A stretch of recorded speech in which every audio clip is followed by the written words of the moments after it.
Alô, gente querida, tudo bom? É uma alegria estar com você aqui, você que está ao vivo e você que vai ver de maneira vívida em qualquer outro tempo em que você assiste, porque a palavra de Deus é viva e é eficaz e é mais penetrante e cortante do que qualquer espada afiada de 2 gumes. E ela é apta para separar a alma do espírito, as juntas das medulas, os meandros do nosso ser, que são ainda indiscerníveis até para a nossa ciência mais evoluída. E é também apta para expor, para trazer à luz os pensamentos e propósitos do nosso coração.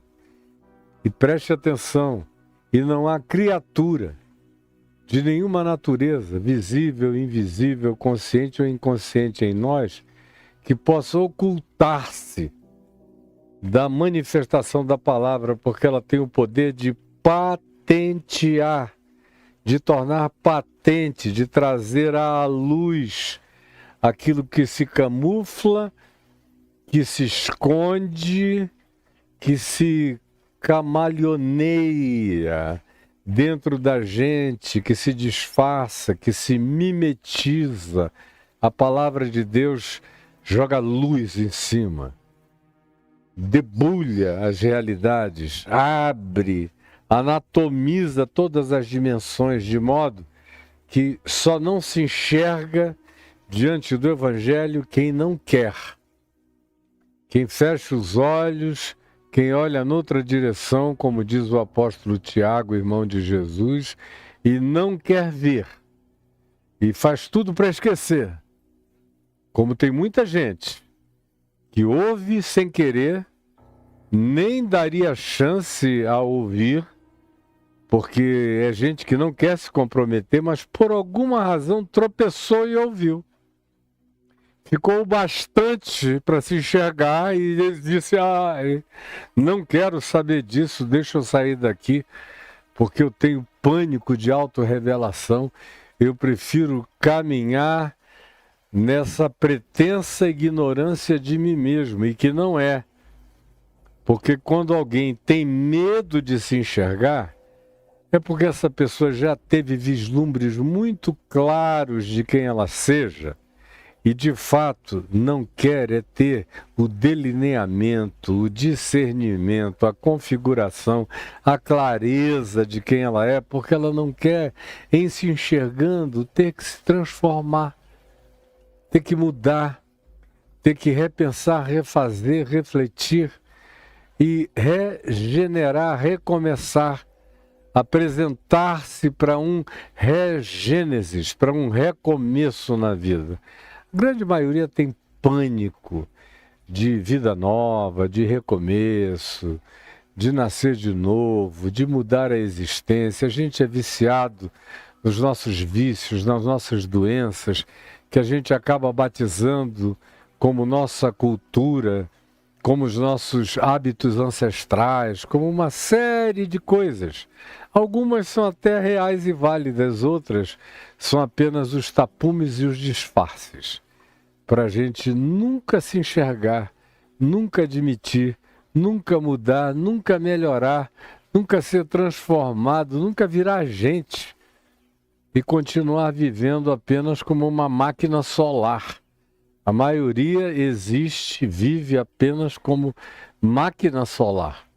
É o seu caso, é um cara que funciona debaixo do sol. Não faz fotossíntese, mas precisa do sol. E come tudo que se alimenta de fotossíntese. E se alimenta daqueles que também se alimentam de fotossíntese, como carne. Todos os animais carnívoros, ou animais que a gente come, nem todos são carnívoros. Só algumas caças na floresta. A maioria são animais que comem fotossíntese, que comem grama, que comem vegetação, que comem da fotossíntese. E a gente come esses animais, ou come o próprio alimento que vem da fotossíntese e vive debaixo do sol com uma funcionalidade de bonecos de carne. E não passa disso. Aliás, essa é a expressão que Paulo usa em 1 aos Coríntios, quando ele diz: vocês não passam de bonecos de carne. E é um negócio violento a gente passar pela vida apenas como um boneco de carne. E é por isso, Jesus, que eu te peço, que eu te imploro, que o Espírito Santo venha nos tirar dessa condição de bonecos funcionais de carne, de autômatos de carne, sem consciência, sem vida, sem transformação, sem a compreensão e a apreensão, a posse daquilo que faz a vida mudar para se transformar na imagem de Deus em Cristo, ganhando nós dia a dia, pela contemplação do caráter de Jesus, a imagem de Cristo. Pela aprendizagem do Evangelho de Jesus, virmos a ganhar a mente de Cristo, que é o objetivo de todo esse processo. É nos tornar semelhantes ao nosso Pai que está nos céus, como filhos amados, e a ganharmos a mente de Cristo, para pensarmos a vida com as categorias de Jesus, enquanto evoluímos na direção de nos tornarmos semelhantes a Ele, e nos tornarmos com Ele herdeiros de Deus como filhos amados. É o que eu te imploro, que chegue como consciência a cada pessoa que está me vendo e ouvindo agora, em nome de Jesus.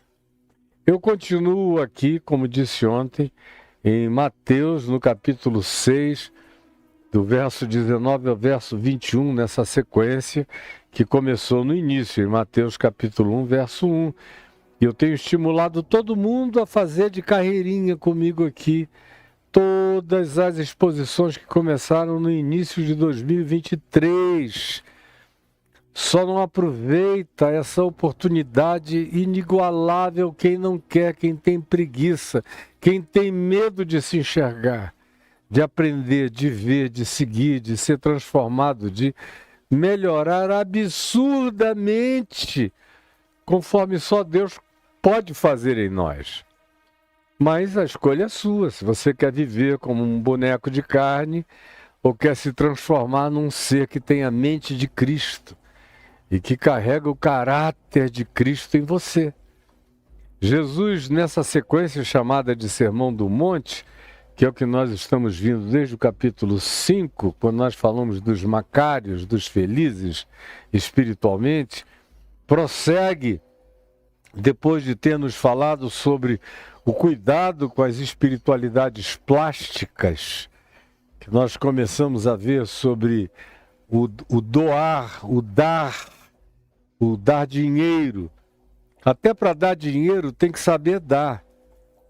Jesus diz, cuidado para que o que deveria ser uma coisa boa não se transforme numa coisa horrível, porque seja feito no pior espírito possível.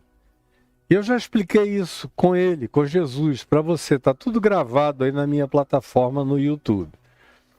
E aí ele falou sobre orar. A mesma coisa, cuidado com a oração plástica. Com essa oração que tem cheiro de troll. Antigamente, aqueles bonecos de plástico.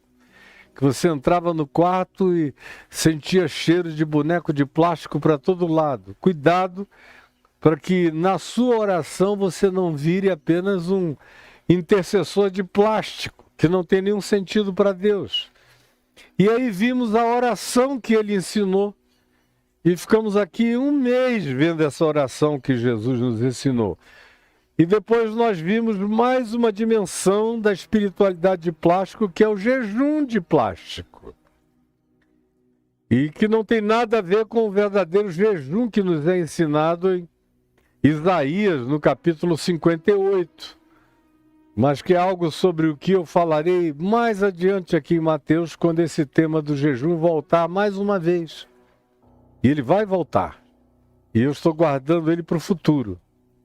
E aí ontem nós falamos sobre a acumulação de tesouros na terra. E o significado disso. E a vaziez que isso produz. E em contrapartida a isso, o mais ajuntai para vós outros tesouros nos céus. Não acumuleis na terra, mais ajuntai nos céus. E eu expliquei com simplicidade suficiente durante 1h15, o bastante para você entender. E eu disse que hoje nós iríamos prosseguir um pouquinho mais, por uma razão simples. Logo depois dessa fala, nos é introduzido nos versos 22 e 23, sobre os quais eu não falarei hoje, porque eles demandam da gente um pouco mais de tempo para a gente discernir com melhor profundidade o significado de os olhos são a lâmpada do corpo e tudo isso, que não é o olho, o globo ocular, mas são outras dimensões cognitivas, que são a lâmpada do corpo, e eu quero trabalhá-las com mais calma aqui com você, para que você entenda melhor. Mas, passando os versos 22 e 23, Jesus retoma o tema tópico dos tesouros, embora, preste atenção, os versos 22 e 23 sejam também a respeito do acumular tesouros na terra ou do ajuntar tesouros nos céus. Isso determina a qualidade do nosso olhar. Mas sobre isso eu falarei depois, na terça-feira que vem, provavelmente. Hoje eu quero saltar os versos 22 e 23 por enquanto, até terça-feira, e ler com você em sequência, do verso 19 até o 24, que diz assim: não acumuleis para vós outros tesouros sobre a terra, aonde a traça e a ferrugem corroem, e onde os ladrões escavam e roubam. Ontem eu expliquei sobre isso, e fiz aplicações variadas disso. E expliquei que o problema não é ter bens, é essa acumulação adoecida, psicopatológica, essa transferência de segurança que é perversa e idolátrica. Mas, contrariamente a isso, numa adversativa totalmente positiva, ajuntai para vós outros tesouros nos céus, aonde não há corrosão, aonde não há perda, porque são os únicos tesouros que passam para a dimensão da eternidade. Os que são acumuláveis na terra, não passam com a gente, não vão com a gente a lugar nenhum, nem a gente sabe o destino deles. Como diz o livro de Eclesiastes aqui na Bíblia. Ninguém sabe o destino. Trabalha, trabalha, acumula, acumula, não vive, depois deixa uma fortuna que vai ser desperdiçada da maneira mais translocada. O cara trabalhou enlouquecidamente e não viveu para acumular aquilo que outros enlouquecidamente vão despender. Mas esse é um assunto longo que não é aqui a hora nem o caso de falar. Aí dá-se um salto nos versos 22 e 23 e o verso 24 nos diz: ninguém, e olhe bem a palavra ninguém. A palavra ninguém significa ninguém. Em português, em aramaico, em hebraico, em grego, em qualquer outra língua do mundo, ninguém significa ninguém. Significa você, eu. Significa todos nós. Ninguém. Ninguém, não tem bom.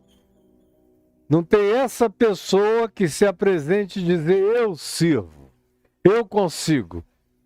Eu sou o único ponto fora dessa curva.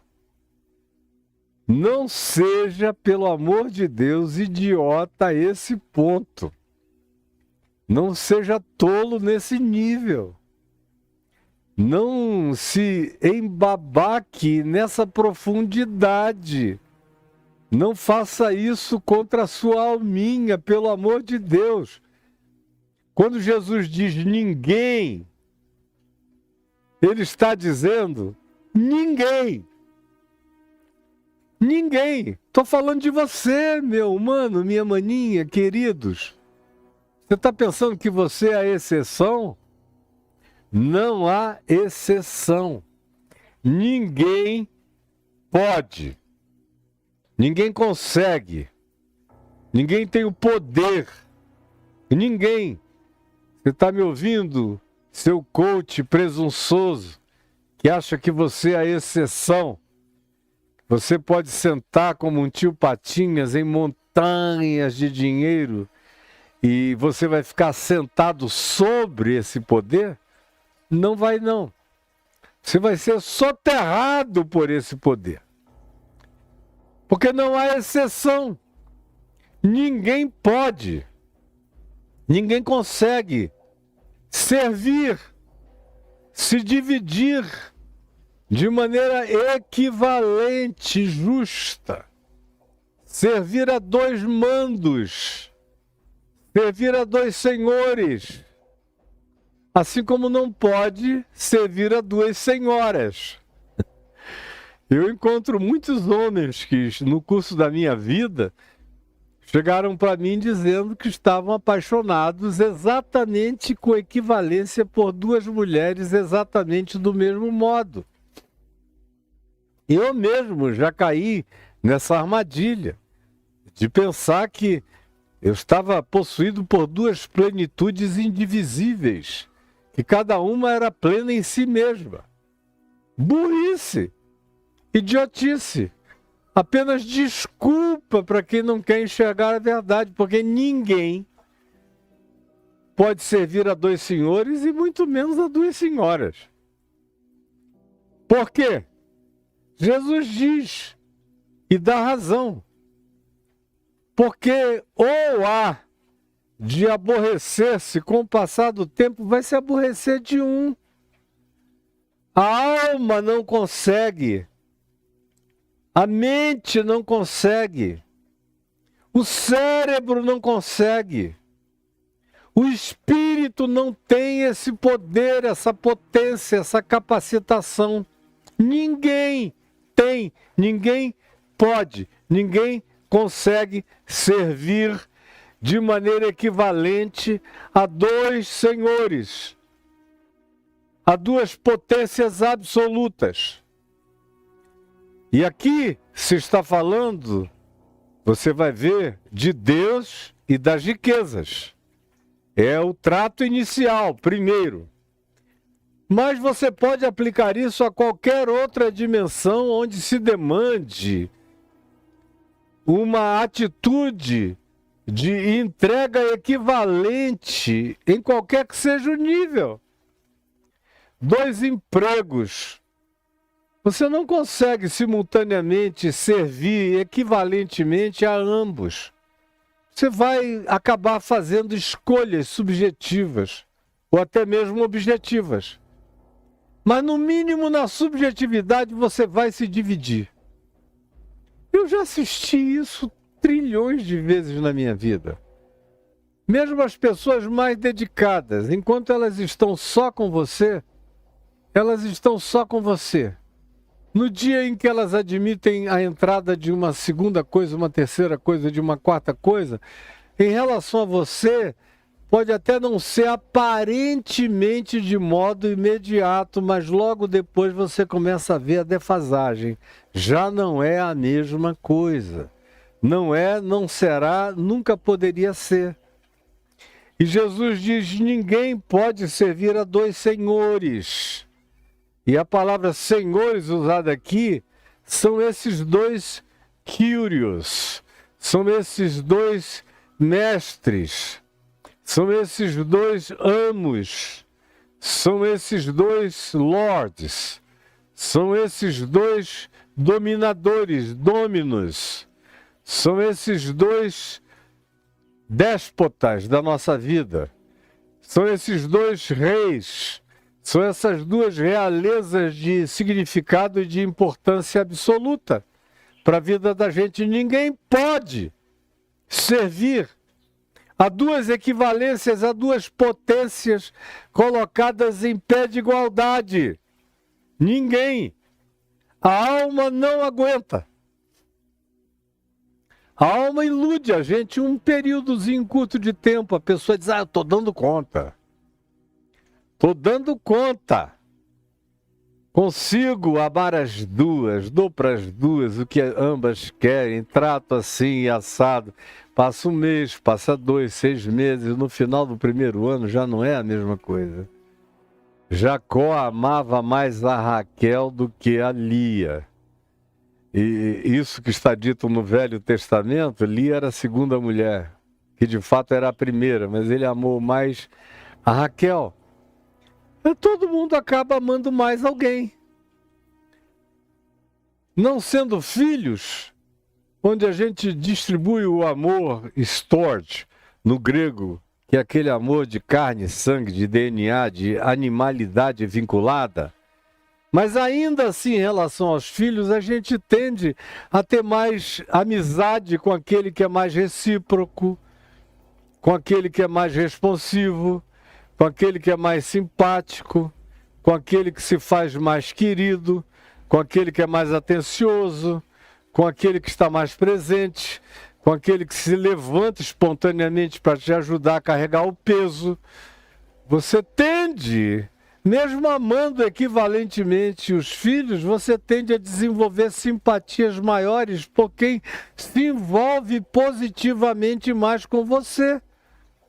A menos que você seja uma figura parental psicopatologizada por alguma outra deformidade interior. Do contrário, a natureza é assim.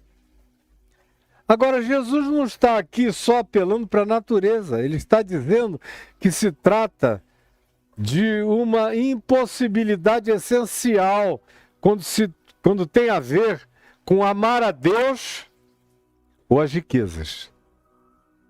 Olha como ele prossegue. Ninguém pode servir a 2 senhores. É interessante que Deus é Senhor.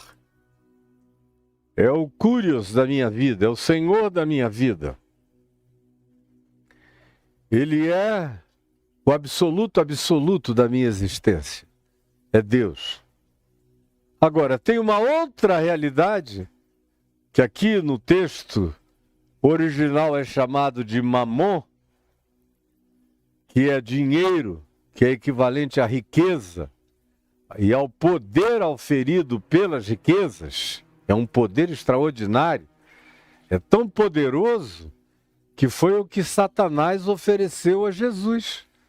naquela terceira tentação sobre a qual a gente viu longamente aqui em Mateus 4, no ano passado, que está aí gravado para você ver, quando ele disse a Jesus, mostrando-lhe todos os poderes deste mundo, todas as riquezas, todas as forças, todas as potestades, todos os potentados, tudo.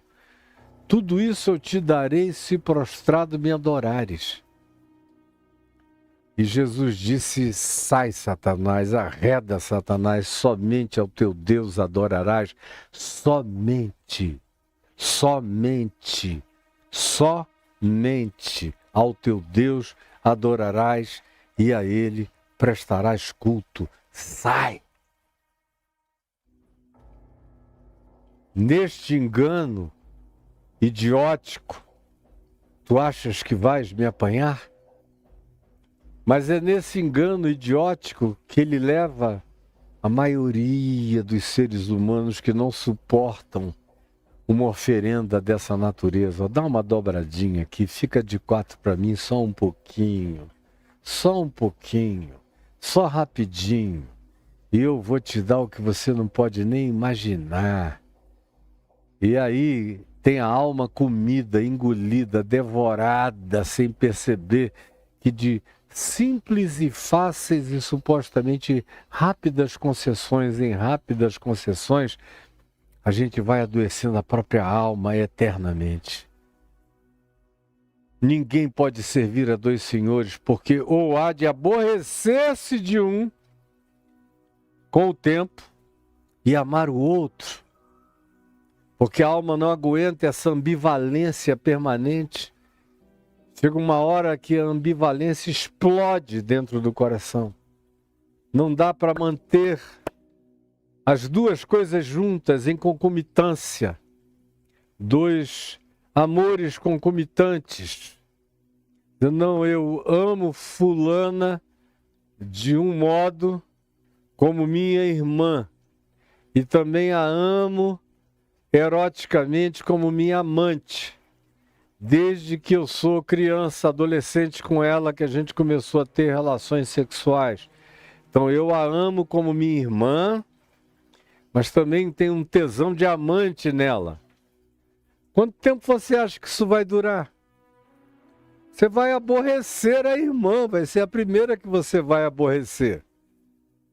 E depois de um tempo você vai ter nojo da irmã amante. São todos casos bíblicos, de psicologia da Bíblia, como aconteceu entre os filhos de Davi, Amnon e Tamar. Era irmã dele, ele se apaixonou, ficou com um tesão louco e pegou a menina. E depois que pegou, e ela era linda, deliciosa, maravilhosa, extraordinária, ele sentiu um nojo, uma repulsa extraordinária, imensa, indescritível pela moça, e a repudiou. E maior foi o repúdio que ele teve por ela do que toda a paixão entesada que ele nutria antes. E assim a gente acompanha na vida, a vida inteira. A minha vida está lotada de exemplos dessa impossibilidade, porque ou há de aborrecer-se de um e amar o outro, ou se devotará, se entregará inteiramente a um e vai desprezar o outro. É uma coisa muito comum. E eu, às vezes, já sei de antemão. Quando eu vejo pessoas que chegam, assim, apaixonadíssimas por mim, muito apaixonadas, que se pudessem me levariam no colo o tempo todo, não deixariam nem eu botar o pé no chão, de tão apaixonadas. Eu sinto no fundo do coração um temor. Porque eu já vi tantas centenas, talvez até milhares de vezes isso e sei como acaba. É rápido, é paixão de verão. O indivíduo te coloca num lugar de idolatria apaixonada. Aí se entrega 1 mês, 2 meses, 3 meses, 4 meses. E eu só fico esperando para ver quando é que vai acontecer.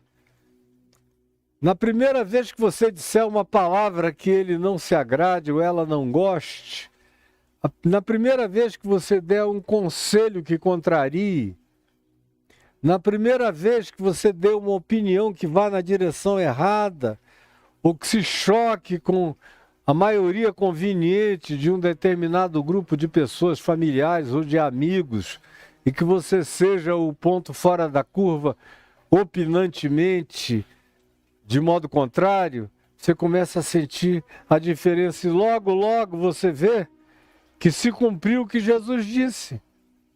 Foi tão absoluta aquela entrega inicial, no meio de tantas outras tentativas de concomitância que a pessoa manteve, que depois de um tempo ela tem que fazer uma escolha. Porque a mente não aguenta essa entrega devocional tão absoluta para ambos os lados. E a pessoa acaba escolhendo. Escolhe entre amigos, escolhe entre maridos, escolhe entre amantes, escolhe entre pessoas diversas e variadas, escolhe, sobretudo, entre Deus e as riquezas. Escolhe. Por isso Jesus disse, prosseguindo, não podeis servir a Deus e as riquezas, é a conclusão. A introdução é essa equação psicológica. Do ponto de vista psicológico, ele diz, essa conta não vai fechar nunca, você está me entendendo? Essa conta não vai fechar nunca. Nunca. Você não vai conseguir equilibrar-se, nem manter-se nessa suposta divisão interior para sempre.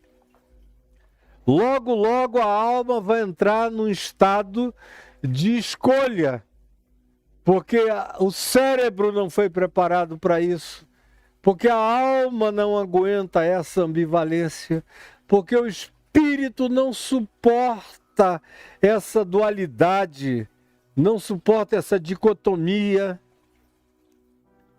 porque tudo em você, até as tuas substâncias hormonais, a tua produção químico-orgânica não aguenta fazer sinapses tão variadas. Chega uma hora que a mente surta e você escolhe. E quando se trata de Deus e das riquezas, adivinhe quem você escolhe. Me diga. Quando se trata de Deus e das riquezas, me diga. Adivinhe quem você escolhe. Adivinhe quem você escolhe. Raramente na vida eu vi pessoas que estiveram dentro desse dilema entre Deus e as riquezas, depois que se viciaram nas riquezas, porque as riquezas não dizem não. Deus diz não. As riquezas não dizem isso não faz bem. As riquezas sempre dizem se você pode, tenha. Deus diz isso não vai te fazer bem. As riquezas não te proíbem de nada.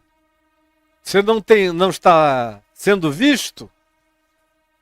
Você está longe dos olhares de todos? E você pode, você tem? E ninguém resiste o que você tem? A riqueza é uma sedução totalmente irresistível para quem a possui e para aqueles que, não tendo, desejam ser possuídos por alguém que já está possuído por tamanha riqueza. De modo que pela riqueza você alcança tudo, você alcança todos. Até o diabo achou que iria alcançar Jesus e fazê-lo ficar de quatro para o tentador por causa do tudo isso eu te darei se prostrado me adorares. Não tem bom.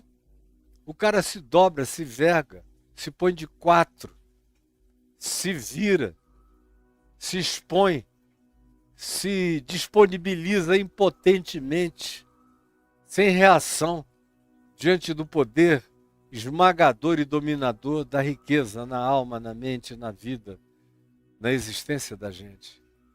Deus No entanto, diz, eu não quero assim nem a tua oração.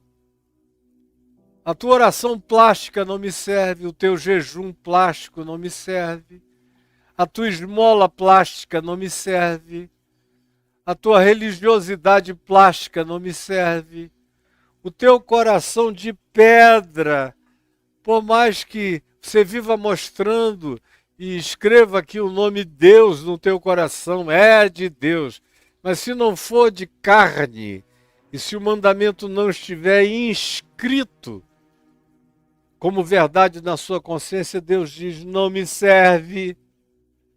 Então, adivinhe quem ganha. Quem leva vantagem absoluta, quem domina no final, se é Deus ou são as riquezas.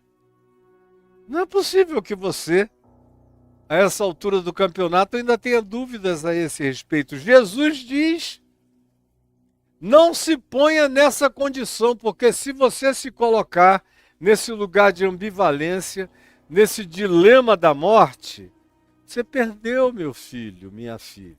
Já era. Não podeis. E é peremptório o que ele diz. A conclusão dele não tem um talvez, ou eventualmente, ou quem sabe.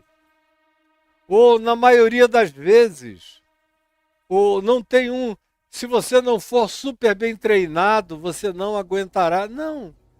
Ele simplesmente diz de Satanás como figura arquetípica transversica, transcósmica, transfilosófica, transmetafísica, trans o que você queira, de Satanás, do querubim da guarda, a qualquer outro ser humano ou qualquer outra criatura, ninguém suporta. O embevecimento, o encantamento, o charme, o poder deslumbrante e produtor de narcisismo que a riqueza produz na gente, toda pessoa que vai se enchendo de riqueza vai ficando profundamente narcisista. É difícil admitir essa realidade, é dificílimo, dói. Coração de muita gente, tem gente que chega para lá, não quero ouvir isso não, deixa eu desligar aqui agora, sair, tá bom, esse cara não sabe o que está falando, fuja de mim à vontade. Mas eu estou falando a verdade, eu estou repetindo Jesus, e eu fico sozinho com Jesus contra o mundo inteiro, não só o mundo contemporâneo com os seus 8 bilhões de habitantes, como a soma da humanidade inteira, com mais de 120 bilhões de humanos que já habitaram esse planeta, de acordo com cálculos conservadores. Ninguém foi capaz. Olhe para trás, para a história e me diga quem foi capaz de conseguir se dividir, de fazer gestão da ambivalência, com superioridade, com grandeza, de ser Deus de Deus e Deus das riquezas.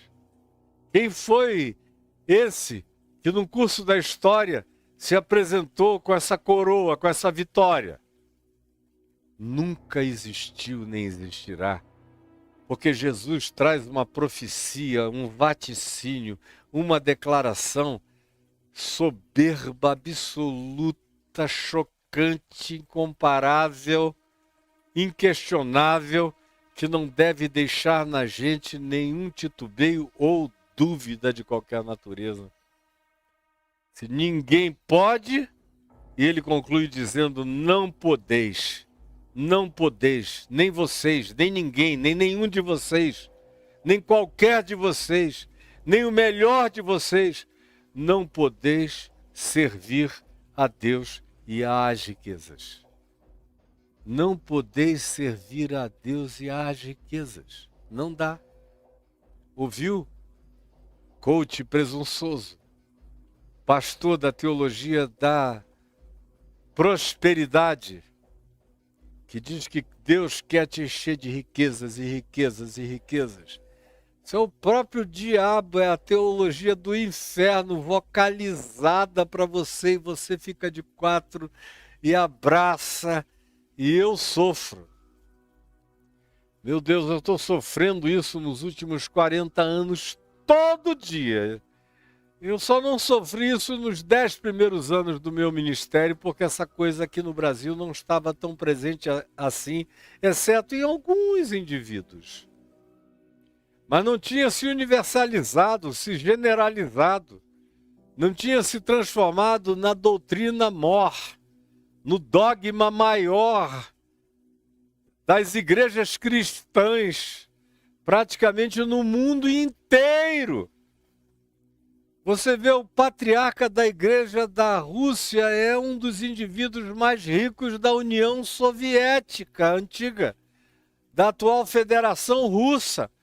Um dos mais ricos, dos mais poderosos, rivaliza com o Putin.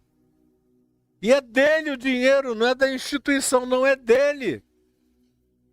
Ele é senhor absoluto de muitas coisas, ele é que abençoa os mísseis chamados de Satã, maiores do que quaisquer outros mísseis, com o poder de devastar países inteiros de uma única vez na Terra. O cara vai lá benzê-los em nome de Deus. Por quê? Porque está de 4 para Satanás. Desculpe eu ser tão peremptório, mas você queria que eu fosse o quê? Que eu fizesse poesia de algo tão dramático, dessa natureza? Não dá para fazer. Não podeis servir a Deus e às riquezas. É impossível. É Jesus que diz. Aí eu já ouvi uma quantidade enorme de pessoas me perguntando: escuta, mas será que não dá mesmo, Caio? Nem se eu separar e der meu dízimo. E eu costumo dizer, olha, cara, nem com dízimo. Porque o problema não é você separar uma parte e dar. O problema não é você chegar e fazer alguma divisão. Ontem eu dei dicas de sobrevivência. Porque na realidade, o problema não são as riquezas. O problema somos nós em relação a elas. Você está me entendendo? Como eu disse ontem, e se você não assistiu nossa conversa de ontem, ela é digna de toda a sua atenção. Pegue o que eu falei ontem e assista, para você não ficar com dúvida nenhuma. O problema não é a riqueza é inanimada. O problema sou eu, naquilo que eu projeto para ela, naquilo que eu digo que ela é, que ela traz, que ela possui. O problema é como eu a energizo com o meu olhar. Por isso nós vamos falar depois, na terça-feira, sobre o olhar. Porque o olhar, os olhos, é que energizam essas coisas. Do contrário, elas são só coisas. Elas não são cálices, não são relíquias sagradas. O dinheiro tem o poder de se tornar sacro. Mamon é tratado por Jesus como Deus. Não podeis servir a Deus e a Mamon. Mamon é colocado em pé de igualdade com Deus. Porque no coração humano, a coisa que tem mais poder de ficar em pé de igualdade com Deus são as riquezas. Pau a pau. E na maioria das vezes a gente vai desprezando lentamente a Deus, aborrecendo as coisas de Deus, e as riquezas vão crescendo, ficando poderosamente imantadas pelo deslumbre, pelo encantamento, pela adoração do nosso olhar, assim como um cristal, que dos materiais da natureza, dos minerais, seja provavelmente o mais elaborado de todos eles, com um poder extraordinário de conservação de energia, de vibração, de campos magnéticos. Isso está demonstrado pela ciência. Não tem nada a ver com esoterismo, eu estou falando de ciência. Eu só falo de fé segundo o Evangelho ou de ciência, conforme a melhor constatação científica. Não me interesso por nenhuma outra coisa e muito menos por magia. Mas o problema está no meu olhar, sou eu, o observador é que sou o problema. E aí, respondendo a isso, e a esses que já me perguntaram tantas milhões de vezes no curso da minha vida, mas escuta, cara, não dá para eu juntar as coisas, não dá para eu criar um equilíbrio que seja suficientemente saudável, agradável a Deus e benéfico para o meu uso de riquezas, para a minha própria vida. E aí é Paulo quem responde isso, num texto que você pode enxergar aí na primeira epístola de Paulo a Timóteo, no capítulo 6, versos 9 e 10. Primeira epístola de Paulo a Timóteo, versos 9 e 10. Se você quiser guardar, guarde aí, está escrito assim. Veja aí.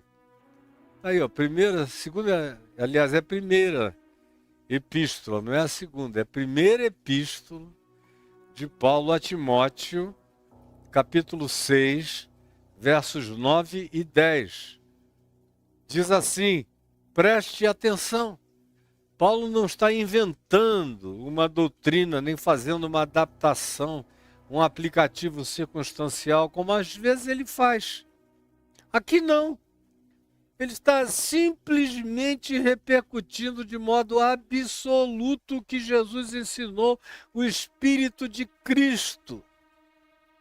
Sem nenhuma adaptação circunstancial a nenhum elemento do primeiro século. Nada. Ao contrário, está dizendo algo contra todos os aspectos vigentes e cultuados no primeiro século.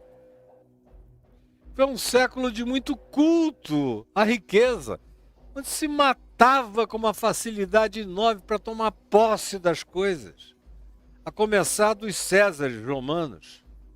Paulo diz, ora, os que querem, veja outra vez a palavra, preste atenção nos verbos. Aqui é o verbo querer. Poderoso esse verbo. Querer. Eu quero, tu queres, ele quer, nós queremos, vós quereis, eles querem. É a partir do querer que o mundo é movido. O mundo é movido pelo desejo. É movido pelo querer. É movido pela vontade de posse, de apropriação. Por esse desejar apropriador. Preste atenção nisso, é fundamental essa palavra, define tudo.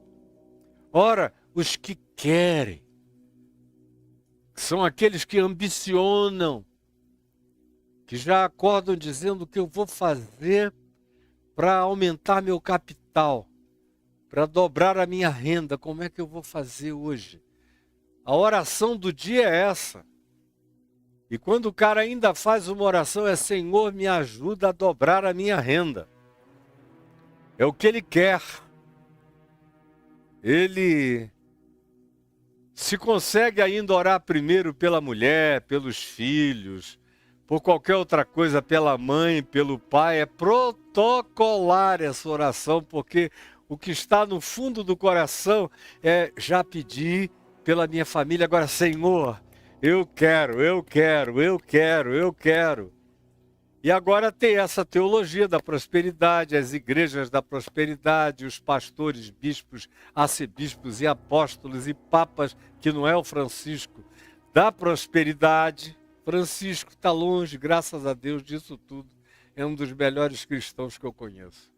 Mas o resto, a moçada está toda de quatro para Satanás. E quer. O tesão, o desejo, o querer, as riquezas, as posses, os bens, as propriedades, as dominações, as ostentações, estão presentes no coração de todo mundo. É muito difícil o cara ter sem idolatrar. É possível? É. Mas como eu disse ontem, daí eu pedi para você me ouvir no dia de ontem, o que eu falei aqui, você vai ter que fazer um equilíbrio cotidiano. E a melhor maneira de colocar o dinheiro no lugar dele é colocá-lo a serviço do próximo. Se eu não coloco o dinheiro a serviço do próximo, não adianta eu dizer que tudo que eu tenho está consagrado a Deus. É mentira. É fácil consagrar a Deus com trilhões no banco. O Elon Musk pode dizer que todo o dinheiro dele está consagrado a Deus. Porque Deus e o dinheiro do Elon Musk não tem nada a ver. Deus não precisa do dinheiro do Elon Musk. Do Elon Musk, a única coisa que Deus quer é: filho meu, dá-me o teu coração, converte-te a mim, não quero mais nada de ti. Só teu coração. No dia que você tiver coração para mim, você vai ter coração para o próximo e você vai saber o que fazer com o seu dinheiro. E não tem nada de mais, como eu disse ontem, você ter o bastante para viver com conforto, com tranquilidade, com garantia de que seus filhos e sua família terão o suficiente para se educarem o bastante, para progredirem, irem adiante. Agora, o que passar disso, a ênfase de Jesus, como a gente viu em Mateus, no capítulo 6, está em acumulação. Acumular para vós outros tesouros sobre a terra. Acumular. Só vale ajuntar tesouros nos céus. Aqui se acumula, acumula, acumula, é contra mim. E aqui Paulo diz que aqueles que querem ficar ricos, e você sabe que não há nada na sua vida que você deseje mais do que ficar rico. Houve um tempo em que eu encontrava as pessoas dizendo que, se fosse mulher, que era mais comum você ouvir dizendo: eu queria encontrar um marido muito bom, um homem legal, da pesada, gente boa, cheio de amor, de caráter, de verdade, que tem um sentido de paternidade maravilhoso. É isso que eu gostaria de encontrar. Esse seria o meu tesouro, mas esse tempo também já era. Eu vejo mulheres que se casam com homens que de cara elas já me dizem que o cara é péssimo. Péssimo. E aí eu digo: mas por que você está com ele? Por que você está aceitando casar com ele? Não, ele tem muitos bens. Eu vou ter uma vida muito boa. E eu estou numa situação muito confortável porque eu não o amo, eu não sou apaixonada. Ele pode me trair que eu não vou sofrer, mas eu vou usufruir de uma vida que ninguém na minha família jamais sonhou em ter. Até nesse nível as coisas já mudaram dramaticamente. Como espiritualmente. Você vê pastores chegarem na igreja com os seus carros caríssimos, carésimos, que transportam do mesmo jeito que um carro, 5% o preço daquele transportaria com o mesmo conforto. Mas é a questão da ostentação. Aí chegam e ainda botam um tapete vermelho na porta do carro até dentro da igreja, onde tem um outro tapete vermelho até o púlpito. Você está pensando que isso é brincadeira? Algumas das piores crises que eu tive na minha vida, quando eu ainda servia o sistema religioso e as instituições, e era presidente da maior parte das igrejas e das denominações evangélicas no Brasil, na Associação Evangélica Brasileira, era ter que chegar num lugar onde eu era tratado assim. Era um mico horroroso, me dava uma vergonha terrível. E quantas vezes eu disse: meu Deus, eu não vou ficar aqui, eu não suporto isso. Eu abomino isso. Eu não vou aguentar ficar no meio desse povo. Porque eles não melhoram, eles só pioram. Quanto mais o tempo passa, mais assim eles se tornam. E olha, eu comecei a ter essa angústia há 30 anos. Ela se tornou insuportável para mim há 31 anos, na verdade. Ou 32 anos, ela ficou insuportável para mim. O resto foi preparação para sair, para largar, para pular fora, porque eu não aguentava e via que aquilo não tinha cura, não tinha solução, só encontrava o caminho do pioramento. E Deus sabe que eu nunca quis. Eu nunca desejei ficar rico. Eu podia ser milionário, até bilionário, se eu quisesse. A maioria das pessoas não entendem por que eu cheguei praticamente aos 70 anos sem nada. Porque eu não quis. Eu fiz uma escolha. Como meu pai também fez uma escolha. E como eu disse ontem, ninguém tem que fazer uma escolha da profundidade nem do nível da minha. Foi só a minha escolha. Agora, entre a minha escolha e a sua escolha, tem um oceano de coisas que podem ser graduadas, que podem ser melhoradas em seu favor. Eu não estou pedindo para ninguém me imitar, nem estou pedindo, como eu disse ontem, para ninguém seguir Jesus naqueles 3 anos e meio de vida ministerial na terra, onde ele dizia: o Filho do Homem não tem onde reclinar a cabeça. Eu não aguentaria estar servindo o Evangelho há 50 anos, sem ter tido aonde reclinar a cabeça. Eu sempre precisei de um lugar onde deitar, de um travesseiro, de comida, de um tetinho, de uma cama. Como Paulo diz, tendo com que comer e beber e nos cobrir e nos vestir, estejamos satisfeitos, contentes. Como ele diz aqui a Timóteo, olha só como ele fala a Timóteo no verso 6 desse mesmo capítulo: de fato, grande fonte de lucro é a piedade, é o evangelho com o contentamento. Porque nada temos trazido para este mundo, nem coisa alguma podemos levar dele. Tendo sustento e com que nos vestir, estejamos contentes. Foi a escolha que eu fiz. Eu quero ter o bastante para viver, para comer, para educar meus filhos, para ajudar pessoas. Mas mais do que isso eu não preciso. Tem gente que acha que precisa de mais e não está pecando se precisar de mais do que eu preciso. E eu dou graças a Deus pelos que possuem. Como eu disse ontem, Jesus também. Porque ele foi servido por pessoas que tinham propriedades, que tinham bens, como Lucas 8 nos diz, que o acolhiam, que o serviam com os seus bens. Não tem nenhum problema nisso. O problema é o amor. É o querer. É essa obsessão de dizer: eu vou ficar rico. Aí, cara, danou. Aí ferrou. Aí fedeu. Para não dizer outra coisa. Aí é Freud. Aí o negócio é brabo. Eu quero ficar rico. Vou fazer o curso desse coach que me ensina a ficar rico e que diz quantos milhões e quanto ele cobra. E que esse é o bom exemplo que ele dá para os seguidores dele, é que ele é riquíssimo. Por isso é que ele vende tanto. E aí o pessoal sorve isso, como diz o Salmo 73, sorve essa mentira a largos goles. Guti-guti, guti-guti.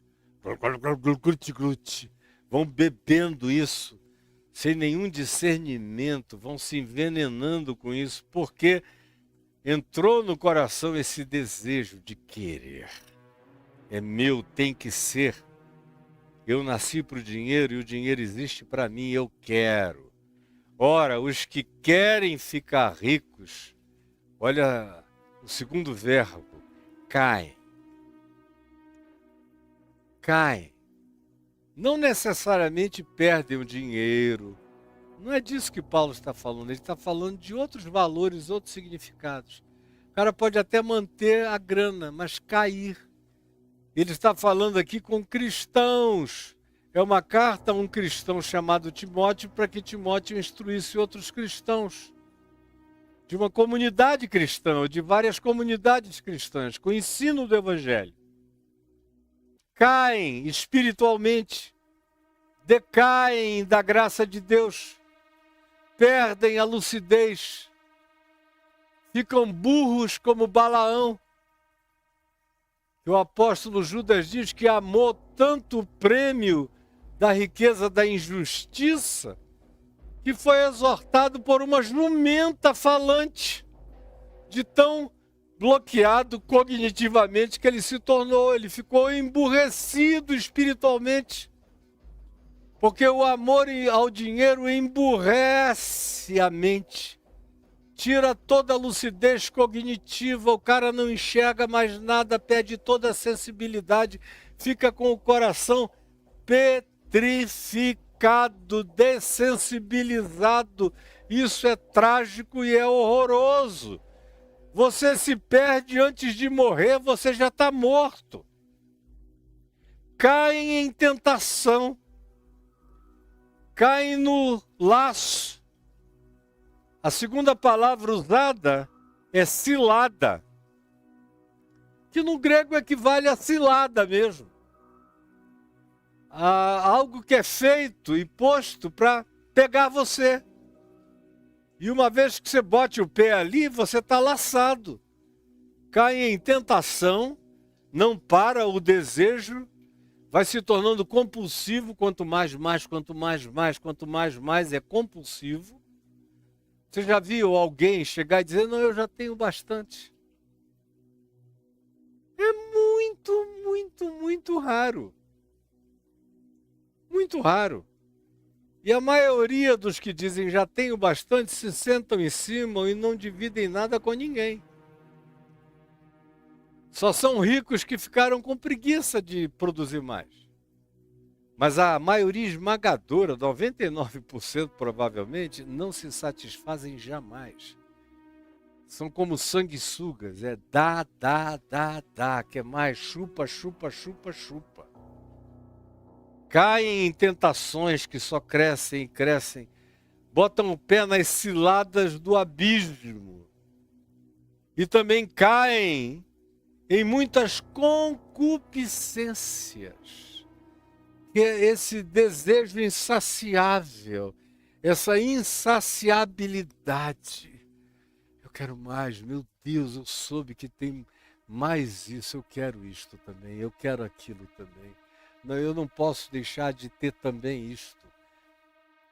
Eu quando olho, por exemplo, a vida do pobre do Elon Musk, uma pessoa até aqui que eu vejo com muita compaixão e misericórdia, porque é um pobre, cego, miserável e nu. É tão pobre que a única coisa que ele tem é ser o homem mais rico do mundo. Tamanha é a pobreza dele, porque no mais você não vê mais nada. Você só vê um cara querendo dominar a Terra. Todos os meios de comunicação, de contato, quer ser o Adão de uma nova humanidade em Marte. Quer isto, quer aquilo outro. Você só não vê um investimento dramático na eliminação, na fome na Terra. Recursos para fazer algo dessa grandeza ele teria, mas não interessa. Infelizmente, e 1% que domina quase a riqueza do mundo inteiro, esse 1%, se tivesse 0,5% de solidariedade entre eles resolveriam o problema da fome do mundo e a crise ambiental teria um fim mais rápido do que a gente poderia positivamente alcançar, esperando a boa vontade governamental do mundo que nunca chega, que é sempre atrasada até o calor nos torrar todo e as águas subirem e nos consumirem e o universo gritar contra nós e nos destruir. Cuidado,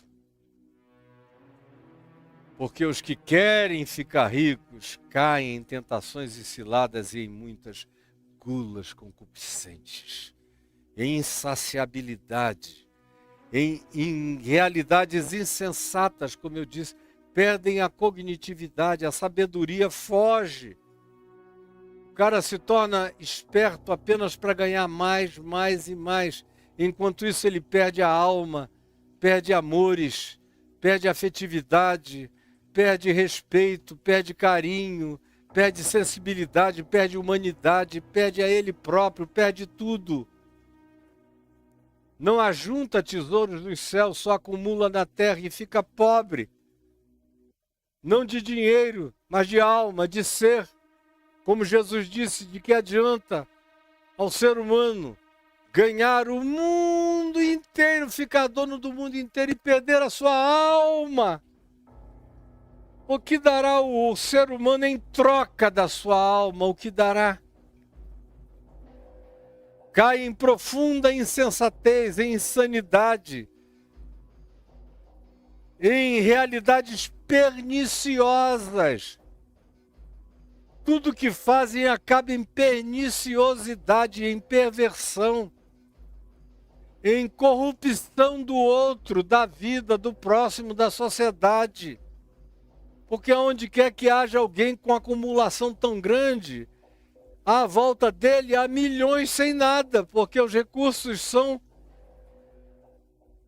limitados. Os recursos do planeta não são ilimitados. Se 1% tem o que seria equivalente a 65% da população mundial, 65% da população mundial vai para a cama com fome. É uma questão de matemática básica, de aritmética quase idiota, mas que não se quer ver. De modo que esse querer, esse desejo, essa obsessão, essa compulsão, essa insensatez, essa perda cognitiva, essa perniciosidade, olha só o que Paulo diz, elas afogam, diluviam os seres humanos delas mesmas. Você fica afogado pelo que vai supostamente conquistando e vai se afogando. Ninguém fica acima, ninguém se senta como no gibi do Tio Patinhas em cima da montanha de ouro. Você se afoga. As quais, essas coisas todas descritas por mim até aqui, em nome de Paulo, afogam os homens na ruína e na perdição. Olha que coisa mais violenta. Afogam os seres humanos na ruína e na perdição. Perdeu esse juízo, já era. Perdeu essa noção, acabou. Perdeu essa consciência que ser o senhor dessa gestão, perde a alma. Por quê? Você me pergunta por quê? Ora, porque o amor ao dinheiro, Paulo diz no verso 10, é a raiz de todos os males. Não tem ninguém aqui que não soubesse esse versículo, não tem ninguém aqui que não soubesse. Aqui, ó, tá vendo? Ninguém aqui que não soubesse. Todo mundo aqui já ouviu pelo menos essa frase. Porque o amor ao dinheiro é a raiz de todos os males. Isso está na base profunda de todas as coisas. E não é preciso você ler Platão, saber sobre Sócrates, Epicuro, Zenão, os filósofos mais importantes da literatura e da história do pensamento humano, nem tampouco os pós-medievais, nem tampouco os modernos, nem tampouco os pós-modernos. Nenhum deles chegou nesse nível de constatação. Nenhum deles. Nenhum deles teve essa coragem mais veemente, Porque para ter essa coragem é preciso ter essa prática. E quem quer deliberadamente ter essa prática, se não for olhando para um tesouro muito mais sublime, maior, ajuntado em glória, em meu favor, nos céus. E como a maioria não tem essa transcendência, tudo que lhes sobra é o horizonte imediato.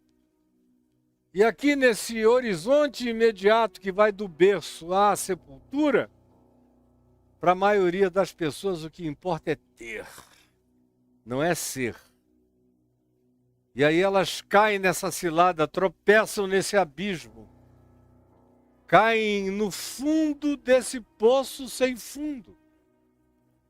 Porque o amor, o querer, o desejar, o ter tesão pelo dinheiro é a raiz de todos os males.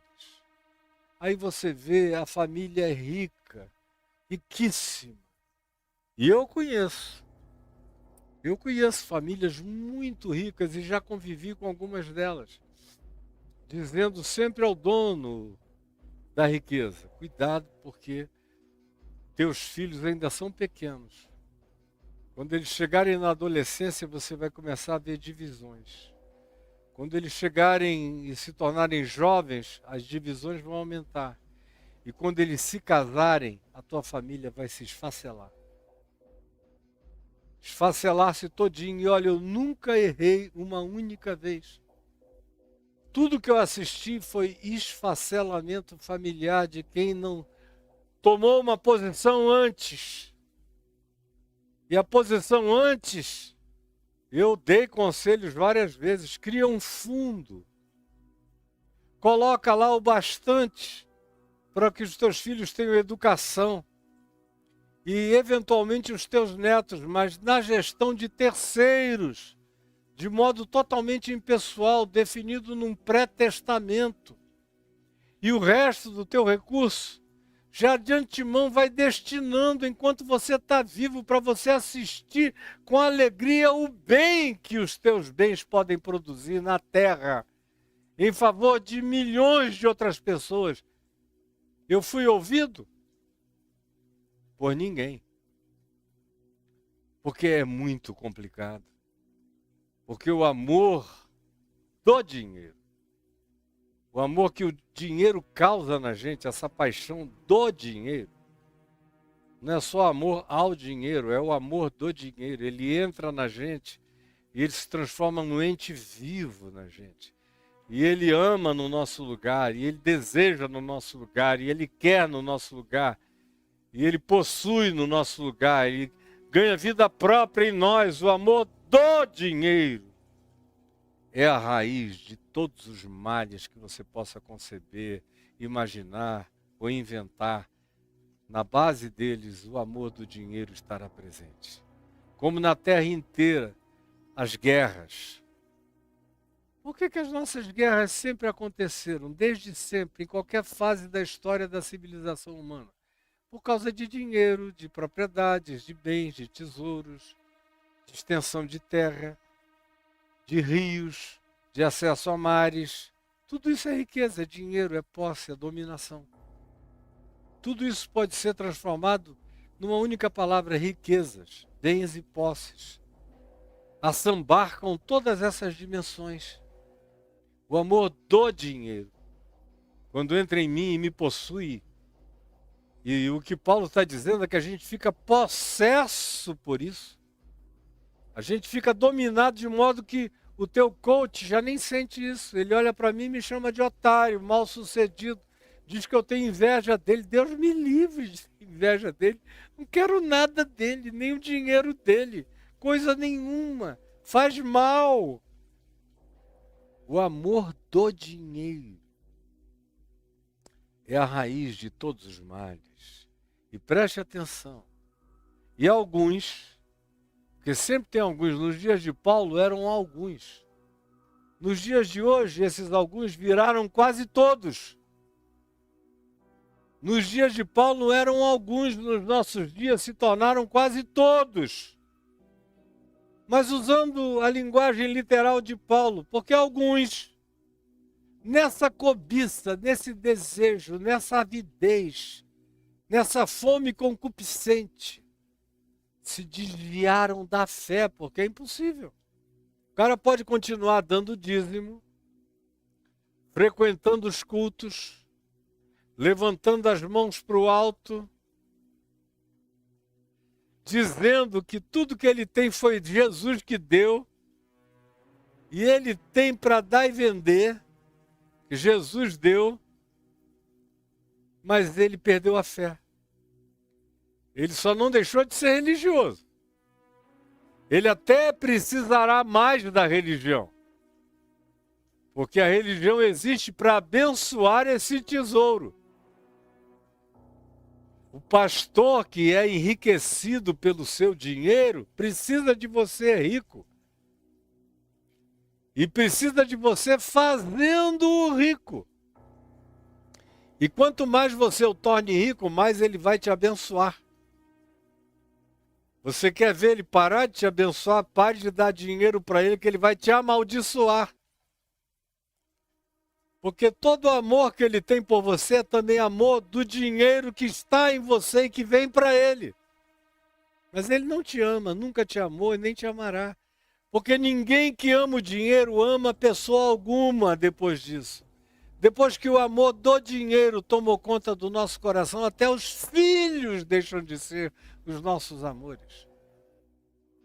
Até a mulher deixa de ser o nosso amor. Até mulheres deixam de ser os nossos amores ou paixões. É um poder avassalador que não tem concorrente e não tem igual quando toma conta de um coração humano.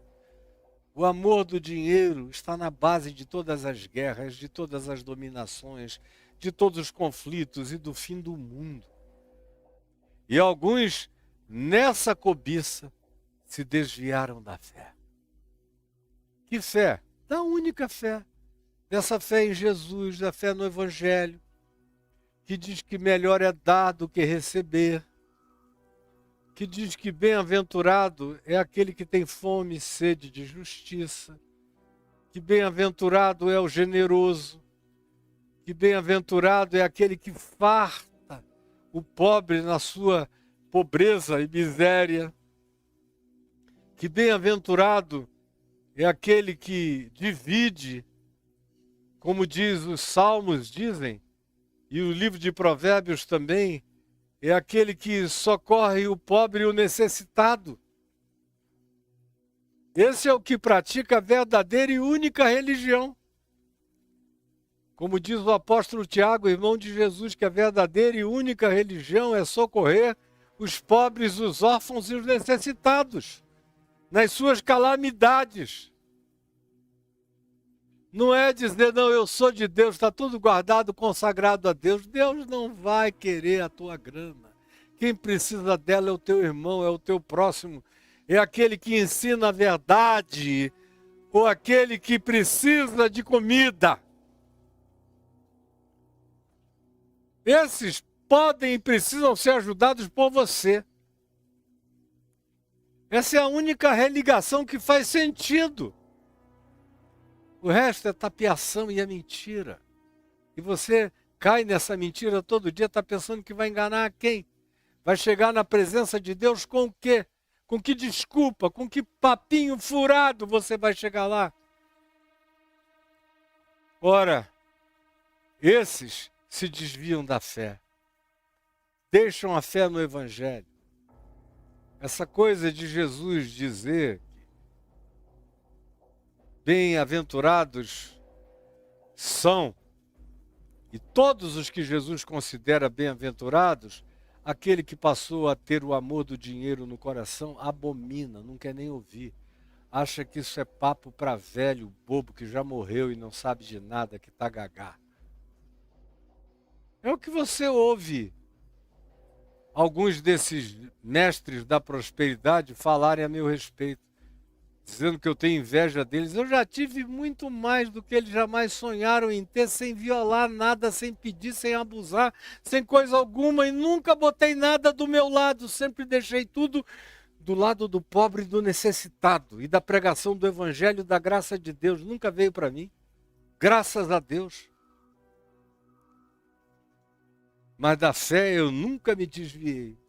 Eu já tropecei em mim mesmo, mas a fé se manteve intacta em mim. Mesmo no pior dia da minha vida, a fé esteve intacta no meu coração. Esses, todavia, fazem essa escolha, praticam a devoção do amor do dinheiro, ficam possessos por esse espírito, porque o amor do dinheiro é um espírito que possui a gente. E aí se desviam da fé no evangelho. Claro que perdem a mente de Cristo. Quem tem a mente de Cristo não guarda o amor do dinheiro no coração. É uma coisa ou é outra. Ou a coloca a serviço do reino de Deus, buscando em primeiro lugar o reino de Deus e sua justiça, sabendo que as demais coisas nos serão acrescentadas, ou então, se não for nessa equação e nessa ordem, o amor do dinheiro vai tomar conta e vai desviar você da fé. E da fé não é, eu digo outra vez, não é fazer você deixar de ir a cultos, nem igreja, nem dar dízimo. Você vai até se tornar mais religioso para dar uma apaziguada na sua consciência, possessa pelo amor do dinheiro, por esse espírito maligno. E Paulo prossegue dizendo, e a si mesmos se atormentaram com muitas dores. Porque a dor psíquica de um indivíduo desse, quando vai vendo os dias chegarem ao fim, ou quando a doença chega, e o cara tem montanhas de dinheiro e o dinheiro não pode curá-lo, é um negócio horroroso. Você ser riquíssimo, ter tudo que você podia desejar, mas não ter saúde. E dia a dia ter menos saúde.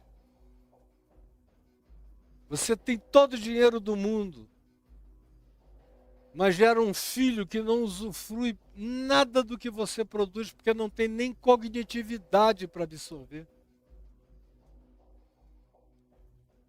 E a alma vai entrando em muitas dores.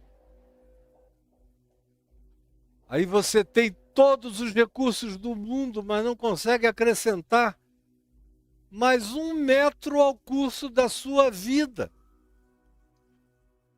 Você pode ter todo o dinheiro para comprar todas as suas ansiedades, mas elas não salvam o coração e não trazem paz, não compram paz, não compram graça, não seduzem Deus, não te fazem ter um acampamento de anjos ao teu redor. Todo o bem e toda a segurança que você possui é aquela que habita o teu dinheiro. Dos seguranças que você paga para andarem à tua volta, para todo lado, te vigiando. Mas segurança interior, paz interior, sossego interior, graça interior, silêncio interior. Uma vida sem ansiedade, sem medo de perder, descansada, tranquilizada, pacificada, usufruindo aquilo que Deus nos deu para ser usufruindo, curtido o que Deus nos deu para ser curtido. Isso tudo não te habitará. Você viverá de gestão de dores e de dores e de dores e de dores e de dores e de dores. É isso que acontece, é isso que acontecerá com aqueles que querem ficar ricos e que se dedicam a isso. Nada contra você, como eu disse ontem, vá lá ouvir o que eu disse ontem. Eu disse muita coisa importante ontem para você ouvir. E eu disse que nem todo mundo tem a mesma coisa, que uns têm mais, outros têm menos. Um tem um dom, outro tem 2, outro tem 4, outro tem 5. Cada um tem que multiplicar. A gente tem competências e capacitações diferentes dadas por Deus e cada um tem que usar as suas capacidades e competências conforme a própria manifestação do Evangelho em Mateus 24 e 25 nos ensinam. explicitamente. Não há um igualitarismo, não há nenhuma forma de comunismo no Novo Testamento, não há. Uns têm mais, outros têm menos. Agora, quem tem mais não deve ter de mais, e quem tem menos não deve ter de menos. Esse é o Espírito de Cristo Jesus. E como eu disse ontem, eu tenho um livro chamado Uma Graça que Poucos Desejam, que está aí no meu portal, caiofabio.net, num link, lá em cima nos links. É uma pena que o Caio não consiga jogar aí a minha cara do meu portal para lá em cima. Você vê o link, livros, para você clicar, entrar e ver. Ali dentro tem um livro, dentre centenas, tem um livro chamado Uma Graça que Poucos Desejam, que eu escrevi em 1986 em Amsterdã, enquanto eu pregava num congresso patrocinado pelo Billy Graham, em Amsterdã. Me deu vontade de, vendo tanta gente rica, aí estão só os e-books, mas aí dentro eu não sei se tem Uma Graça que Poucos Desejam. Se tiver, me digam, porque eu não vi ainda. E nem vou ficar olhando para lá. Mas então eu escrevi esse livro quando eu estava em Amsterdã e não mudo uma linha. Ele é o que o Evangelho ensina sobre como lidar com o dinheiro. E como o dinheiro é uma graça. Só que infelizmente, está aí, uma graça que poucos desejam. Infelizmente é uma graça que poucos desejam. Coloca de novo, por favor, Caio. Não seja apressado na hora que não precisa ter pressa. Só tem ali comprar o livro. Vá lá e pegue para você. Infelizmente, ele nunca se tornou um best-seller. Nunca. Porque é uma graça que poucos desejam. Se fosse uma outra coisa sobre como ficar rico, teria sido o meu livro mais vendido aos milhões e milhões e milhões. Porque o que as pessoas não querem é aprender essa graça de ter. A graça de possuir sem ser possuído. A graça de ter sem ter ser tido pelo que se tem. A graça de usar sem ser usado. A graça de ter sem deixar de ser. Isso a maioria não quer nem pensar a respeito. Mas se porventura aqui entre nós houver alguém com um bom espírito, com um bom coração, querendo assimilar isso, entre aí no meu portal, caiofabio.net, e procure, Caio, aí o livro Uma Graça que Poucos Desejam. Está lá com o carrinho e tudo, para você pegar e jogar dentro. Viu, Caio? Está aí dentro, eu não sei porque não apareceu ainda, mas está aí, Uma Graça que Poucos Desejam. Vá lá e pegue para você e leia, consuma, entenda e se salve desse engano. É o que eu te peço, Jesus, em favor de todos aqueles que são mulheres e homens de boa vontade e que querem ter o caráter de Cristo, a mente de Cristo e viver segundo o Evangelho conforme Jesus. É o que eu te peço em teu nome, Jesus. E agora olha aqui para mim. Você está vendo aí também, eu vou ser rápido. Você está vendo um QR Code, você aponta a sua câmera para lá, cai dentro de um ambiente de cartões de crédito para aqueles que querem ajudar este ministério, meu ministério, aqui na Vem VTV, e tudo que a gente faz e que decorre daqui. E o que a gente faz pode ser muito mais se você decidir ajudar. Se você decidir ajudar, isso que eu faço aqui pode se tornar em uma coisa muito maior, alcançando muito mais, depende da sua vontade de contribuição. É simples, você sabe como fazer, embaixo tem um Pix. Tem um outro Pix que é de natureza mais pessoal, por isso tem o nome da minha mulher e o meu nome. Todo mundo que vê já sabe o que pode fazer a respeito. Se quiser fazer alguma coisa, faça. Mas não é isso que eu quero falar. O que eu quero é dizer o seguinte. Eu estou levando mais um grupo. Nosso grupo a Israel foi adiado. Preste atenção, ele não foi cancelado. Ele foi adiado. E já tem um grupo grande de pessoas. Nós já tínhamos 2 ônibus lotados para uma viagem a Israel e Jordânia, com achados arqueológicos lindos e maravilhosos na Jordânia. A gente entra por Israel e tem as fronteiras secas entre Israel e Jordânia. Você vai de lá para cá, de cá para lá. Mas com essa guerra insana e perversa, a gente vai ter que esperar os tempos passarem e tudo se acalmar. Porque eu não levo ninguém lá por causa de culto a Israel, nem ao Estado de Israel, nem à bandeira de Israel. Eu nunca levei, nem levarei. Nem levarei. Eu levo por causa de cultura bíblica, de arqueologia bíblica, de geografia bíblica e de mensagens bíblicas que ficam mais bem entendidas quando você visualiza até a topografia ambiental do que aconteceu. Eu tenho levado milhares de pessoas, não só a Israel, mas a todos os lugares de geografias bíblicas no Oriente Médio. Por isso, eu vou levar um grupo no dia 2 de maio. 2 de maio, que é um dia muito importante para mim, o aniversário das minhas 2 irmãs e o aniversário de casamento do meu pai e da minha mãe, que já estão no Senhor. 2 de maio, vou levar mais um grupo.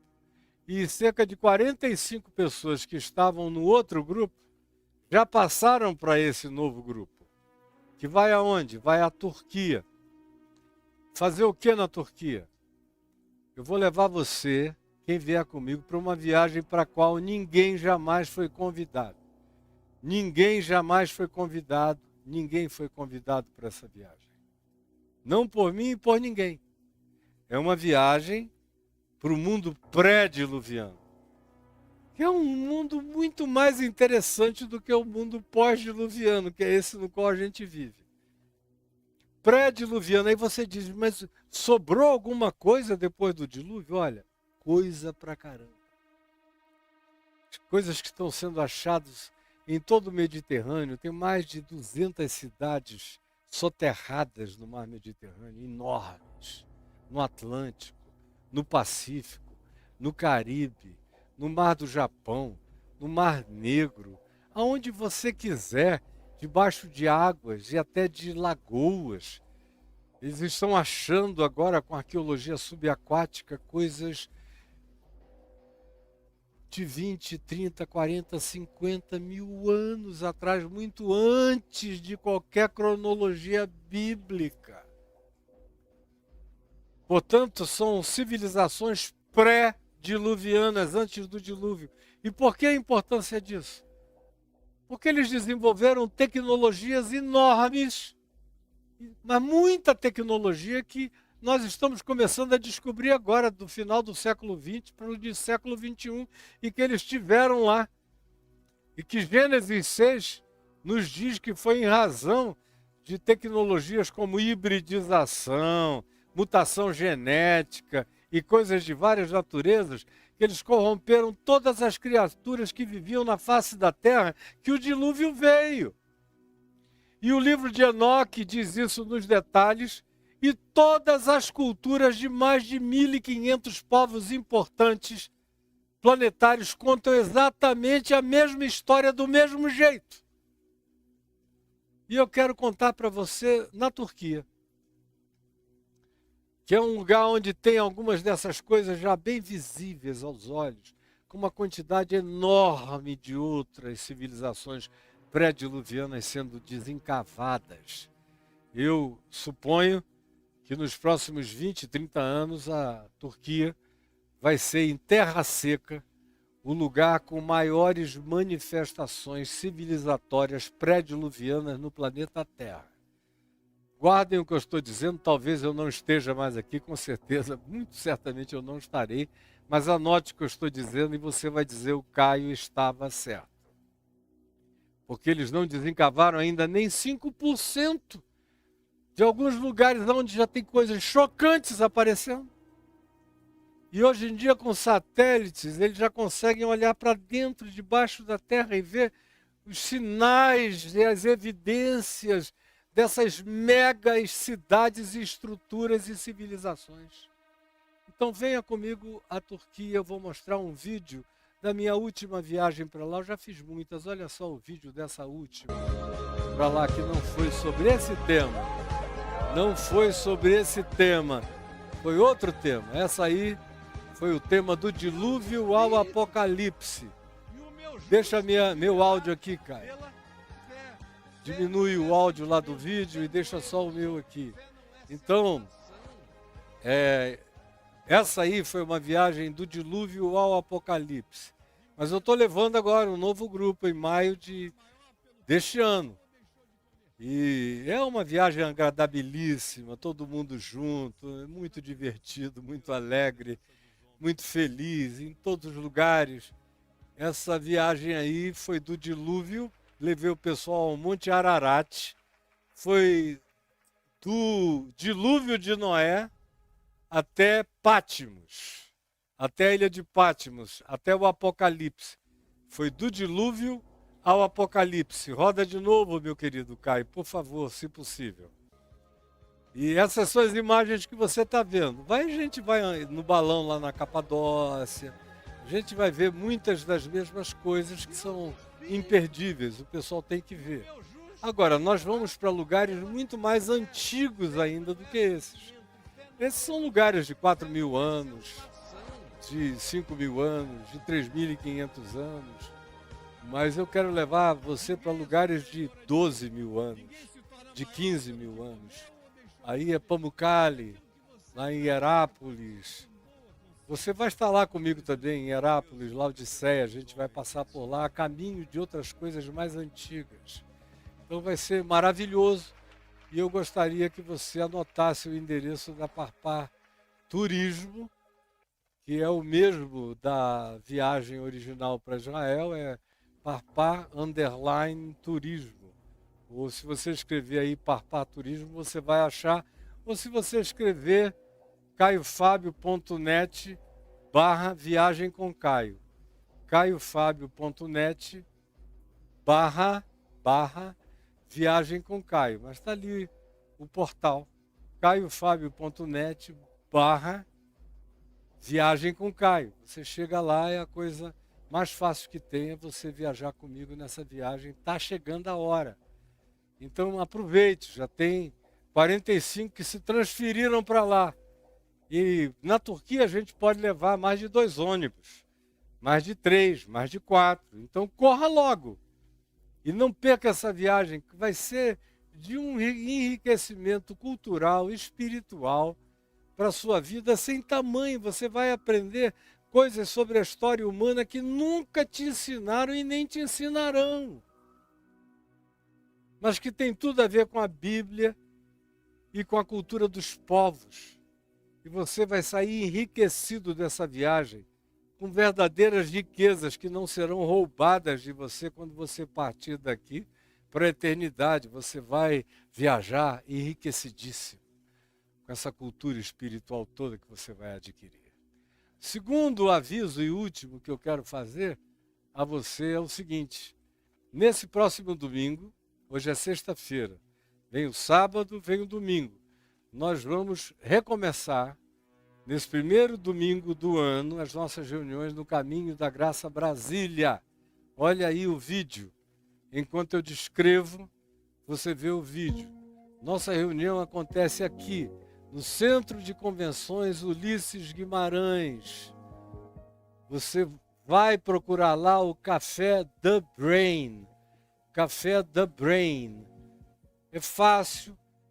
Quem me acompanhar nas minhas redes sociais, nas minhas plataformas, vai ter todas as instruções de como chegar, como estacionar, onde parar, como entrar, como participar. Começa às 5 da tarde, está aberto, para você entrar, tomar o seu café, comer o seu lanche, bater papo com os amigos que já vão estar enchendo o lugar, aquela converseira gostosa, animada, feliz. Depois, às 6 horas, eu começo junto com o Jack o louvor, o Dilson vai estar conosco, o Júnior Cipa vai estar com a gente, eu vou pregar a palavra. Depois de tudo, fica na frente do estádio Mané Garrincha. Depois de tudo, eu sempre fico para abraçar cada um, orar, impor as mãos sobre aqueles que pedem oração. Eu aguardo você lá, espero que você venha e que você não perca essa oportunidade. É gostoso demais, é lindo demais. Se você não mora aqui em Brasília, mas tem amigos e amigas que moram aqui, recomende, mande para eles. Lá na minha plataforma, tanto no Insta, quanto no TikTok, quanto no YouTube, esses anúncios estão postados. Você pode compartilhar de lá com os seus amigos e convidando-os para irem em seu nome. Me darem um beijo e um abraço por lá, tá bom? Pessoal que está vendo aqui no TikTok e no YouTube não tem acesso àquilo que só os que estão no YouTube podem ver desses recursos adicionais que a nossa mesa de corte apresenta. Mas o convite está feito para todo mundo. Tá bom, gente boa? Um grande beijo, que Deus nos abençoe. Fiquem sob a graça e a paz do Senhor Jesus. Amém e amém.